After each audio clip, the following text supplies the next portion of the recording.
Praise the lord. ప్రభువైన యేసుక్రీస్తు నామం పేరట మీ అందరికీ నా వందనాలండి. ఈరోజు బైబిల్ ధ్యానములో మనం నేర్చుకోబోతున్న వచనములు సామెతలు 21వ అధ్యాయము 1వ వచనం నుంచి 5వ వచనం వరకు మనం ధ్యానం చేద్దాం.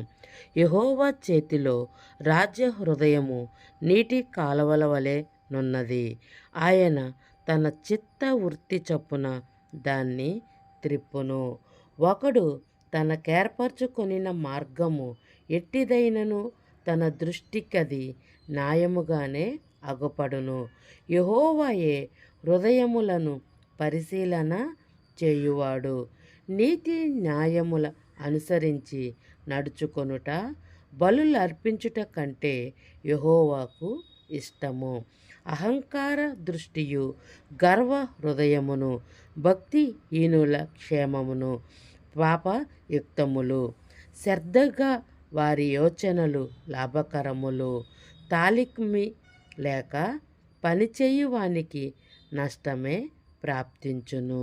ఈ యొక్క వచనములు మనము చదువుకొని ఉన్నాము. యెహోవా హృదయమంట నీటి కాలువ వలె ఆయన తన చిత్త ప్రకారముగా మన ఎడల జరిగించును అని కూడా ఇక్కడ మనం చూస్తూ ఉన్నాం. అంతేకాకుండా మనమంట ఏది ఆలోచించినా ఏ పని చేసినా అది న్యాయమే అని ఆలోచిస్తామంట. కానీ ఏది న్యాయమో ఏది అన్యాయమో అది దేవుడు మాత్రమే పరిశీలన చేస్తాడంట.